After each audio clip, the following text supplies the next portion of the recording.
Hello, I'm Joel Hargis with the Florida Aviation Network. We're here at Sun and Fun 2025. It is the 51st year at Sun and Fun, and it is a beautiful year. The weather is fantastic. It's getting a little warm in the afternoon, so make sure you stay hydrated. But if you haven't been here, you ought to come on out. We got a few days left and a great show. So I have a very interesting show right now with Dan, and your last name is Monlux. Yes, Dan sir. Monlux, and you're from San Diego. San Diego, yeah. Thanks for having me, Joel. It's nice to be here. Well, thanks for coming. God, I love San Diego. I went there for a scuba instructors college for about 4 or 5 months. The best weather in the nation. I could not agree more. I think we were talking right before we went on air about how hot it is right Yeah, here. yeah. So coming from San Diego, it's always 10 degrees cooler, and it's a dry heat out there. It's beautiful out there, but I'm not going to sit here and feel jealous. So Dan, you're an AME. Tell everybody what that is. So as most pilots know, an AME is an aeromedical or an aviation medical examiner. And depending on how old you are and what type of flying you're doing, whether it be an airline or just somebody who's flying around in their personal airplane, pilots have to lap back to an aviation medical examiner about every 6 months to 5 years, depending on where they fall on that spectrum. And so it's a big part of the medical certification. It's a big part of being able to continue flying your airplane and doing it safely. It sure is, and as we talked before the show, I'm about due for mine. I keep a third class, even though I'm just a private pilot. So I'm going to let you go through the 3 levels of medicals, and then maybe we'll even touch on basic med. Sure. So so medical certification really depends on how often you have to get a medical certificate. Depends on how old you are and what type of flying you're doing. As I said, if you're an airline pilot over 40, which is kind of most airline pilots, I think fall in that category, you have to go to for a first class medical certificate, and you have to do that every 6 months. And on top of that, you have to get an EKG every year. Other kinds of commercial pilots don't need that level of certification, so the class 2 is something that people have to do. And then finally, a class 3 that's for people who want to fly their own airplanes. Lots of general aviation pilots fall into that category. And if you're over 40, you got to go out and do that every 2 years. Less than 40, you only have to go see an examiner every 5 years. Right. And really, the certification standards are pretty much the same from class 1, 2, or 3. There's some differences in terms of vision standards and waiting periods after certain major medical events. But generally speaking, the FAA wants to look at people a little bit more frequently for if you're calling large numbers of people around the around the world. Yep. Than if you're just flying yourself around your rural area. Right. For sure. And so, so 1, 2, 3. Like I say, I fly under a 3. But there's also basic med, and that's fairly new. It's 3 years? 4? Well, probably older than that now. I've never done it, so I don't really remember. But so explain about basic med. So it's been around a while now. Actually, I think 2016, if I'm not mistaken, is when you 9 years. Okay. Yeah. It's been quite some time. So basic med, for most intents and purposes, is much like a class 3 medical certificate in that it allows you to fly most general aviation airplanes within the United States. So if you want to fly internationally, you really can't use basic med. You have to go for at least a third class certificate. And then there's some performance limitations on the airplanes too, in terms of how high you can fly. You got to stay on the flight levels. Fast. You can only go so fast. You can only carry so many passengers, and it's and only a certain gross weight. Right? So there are limitations on it. But the nice thing about basic med is you don't have to see an aviation medical examiner. You can see any state licensed physician. And at that, you only have to, regardless of age, you only have to go see that examiner every 4 years. And there's some education requirements to go with it too. But it's an alternate way to qualify to fulfill the medical requirement for flight privileges. Sure. So, I think one of the scariest things for a pilot is losing their medical.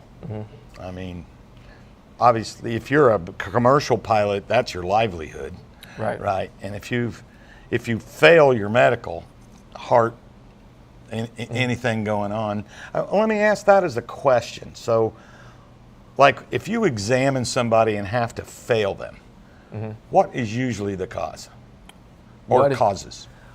Honestly, the biggest reason that I have to defer an exam, or that an applicant or a medical would actually be denied, really, I mean, certainly if someone are not healthy and shouldn't be flying, that's one reason. But believe it or not, that's actually relatively uncommon.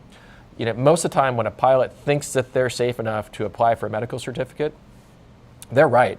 And so the denials typically come because pilots just haven't put in the preparation, or haven't put their case effectively in front of the FAA to be able to make a good decision about their suitability to fly. Give me an example.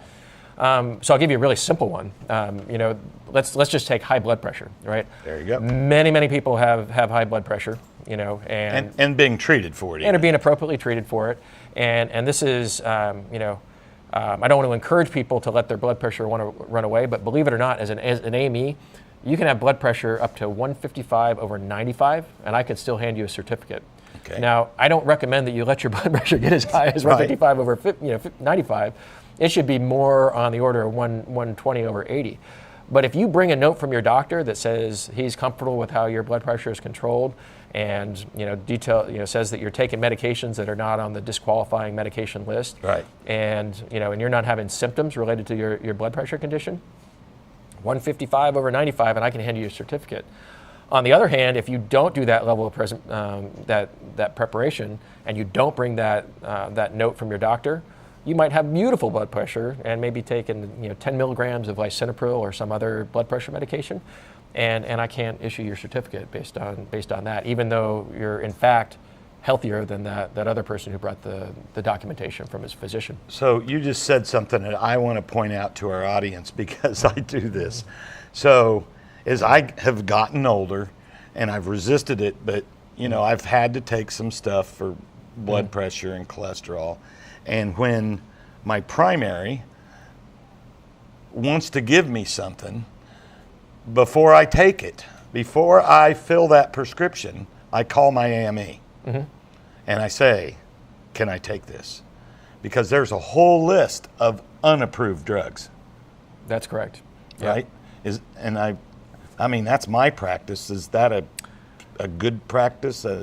Well, I think what you're talking about is really the message I try to give to any pilot who's trying to maintain their medical certificate, is that you need to take a proactive approach to it. And we use our mantra is that you should prepare for your medical exam as if it's a check ride. Okay. So in other words, you wouldn't go to a DPE and try to become a private pilot or get a ATB certification added to your certificate without maybe doing some approaches, maybe do some touch and goes in the pattern. In other words, preparation. Yeah, but many pilots will show up to their medical exam, which is an FAA certification, just like those others, without looking into how any of those things would affect them at all.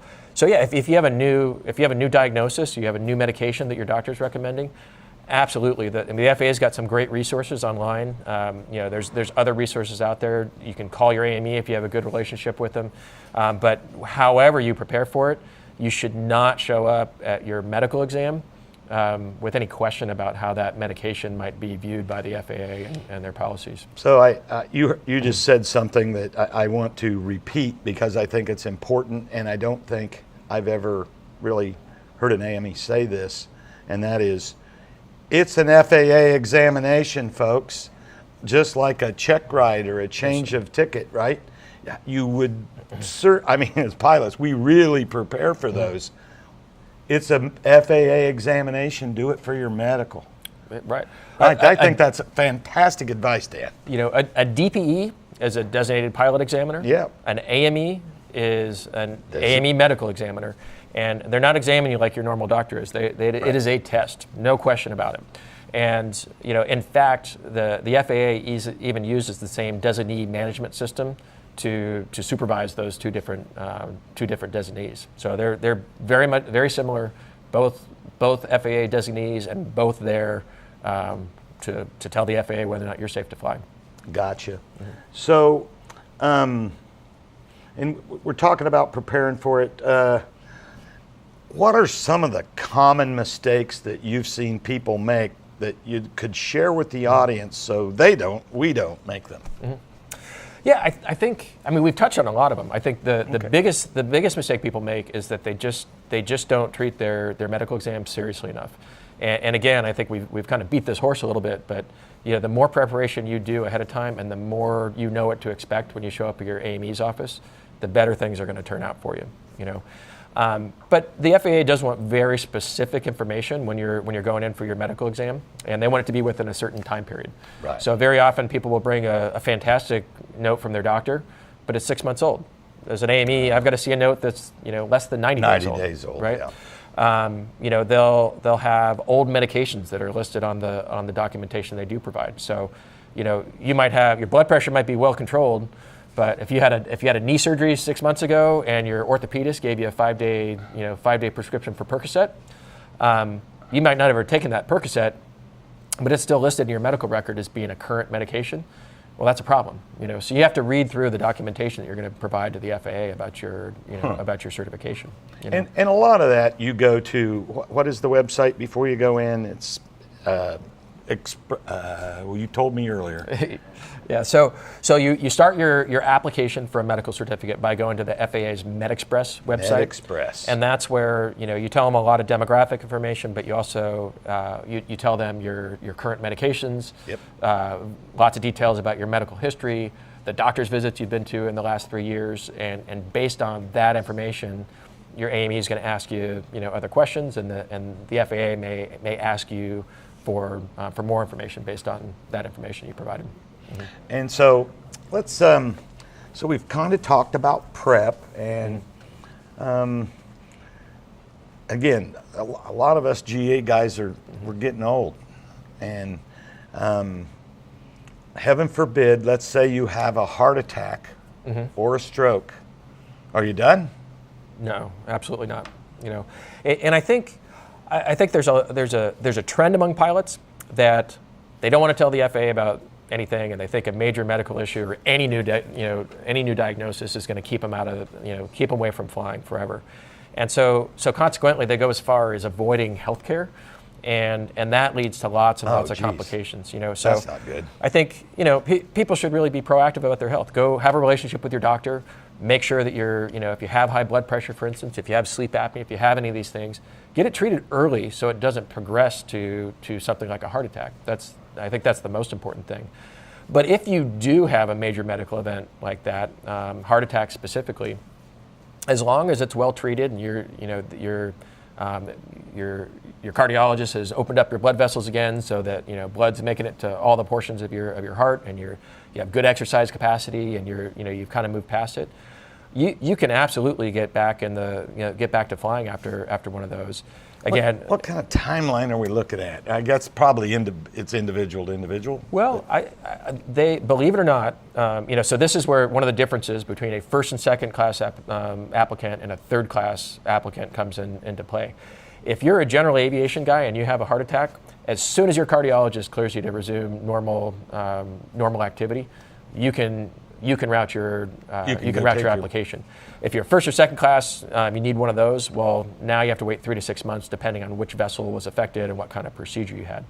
But you can apply for your medical certificate relatively quickly after a heart attack, and as long as you fill out the right paperwork, you have the right documentation and testing from your cardiologist, it generally takes them on the order of 6 months to evaluate that and get a special issuance to you so you continue flying. So, and that is a special issuance. Special issuance. Go through that, because that's always been kind of cloudy for me and most people. And I think a lot of people, there's a lot of fear around special issuances too, and really, I don't think they're anything to be scared of.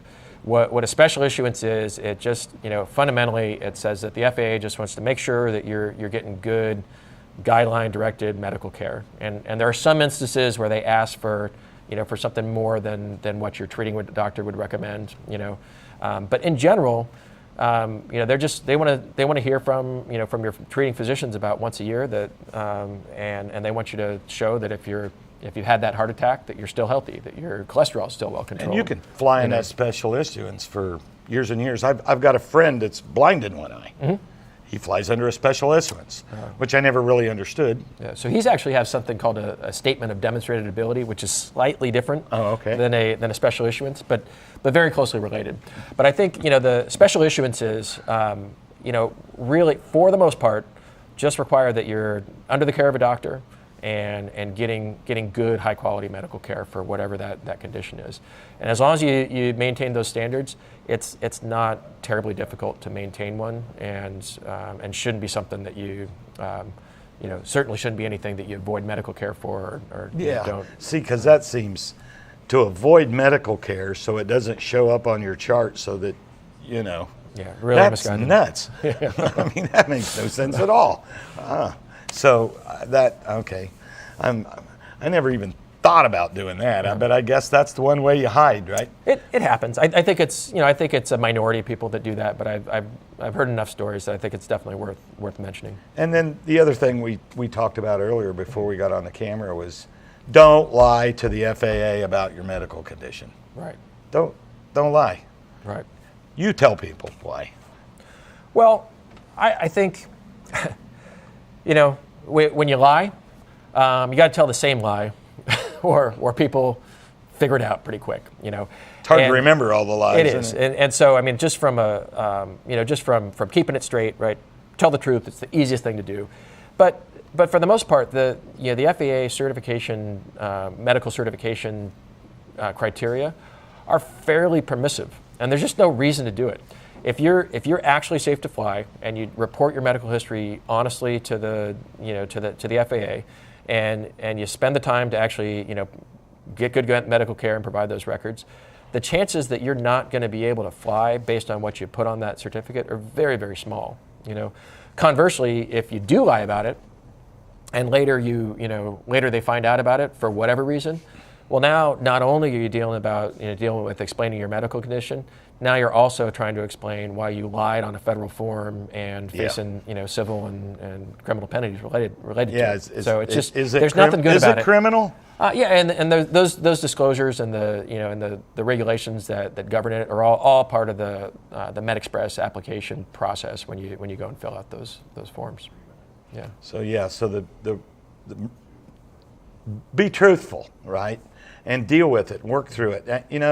I've learned over the years that your AME is really there to help you keep your ticket. I mean, they want to help you. I know mine does. Mm-hmm. Like, Joel, let's look at this. Let's talk about it. And if they're not there to help you, you may have the wrong AME. Would be my advice. And so one of the last areas, and this just doesn't pertain to a lot of people, but because you are a senior examiner, and we've got commercial captains on the crew sitting in the back of the room. I got one in my ear right now. But if you're caught drinking or inebriated with drugs or alcohol, what happens? Well, I know you can recover, but it's because you're a HIMSS guy, and we only got a couple minutes. But I just wanted to. Yeah, so I'm a senior HIMSS AME, but generally speaking, if you're struggling with drug or alcohol abuse, and particularly if you get caught driving a vehicle or fail a DOT test, it's a lot of work to get back to it, but you can, and so much easier if you seek treatment proactively rather than getting caught. If you know you're somebody struggling with one of those conditions, go treat it proactively, right? But it does require you have to apply for your medical certificate using what's known as a HIMSS AME. So those are AMEs that have special training to deal with not just drug and alcohol issues, but also for pilots who are taking antidepressants. So it's also possible to qualify for a medical certificate if you're taking an antidepressant for certain conditions. And there's a little bit more scrutiny involved in the process in terms of being evaluated by a specially trained psychiatrist and doing some extra neurocognitive testing. But there's definitely a pathway back to it. So again, I think don't hide those conditions. If you're somebody that suffers from one of those conditions, get it treated, get it out of the open. There's a pathway for you to get back to medical certification. And I think that really relates to, if there's one message I can leave people with, the best way to maintain your medical certificate is by being the healthiest version of yourself that you are. And if you're doing that, yeah, it's going to need to, you're going to need to spend more time preparing for your medical certificate than somebody who's completely healthy and doesn't have any of that stuff. But there's a way to do it. As long as you're safe to fly, the FAA is probably going to agree with you as long as your treating physicians put that information in front of them. There you go, folks. And we are right at the end of the show here. I really appreciate you coming and sharing that information with everybody, Dan. And so I am Joel Hargis with the Florida Aviation Network, and we are here at Sun and Fun 2025. Stay tuned. More shows coming.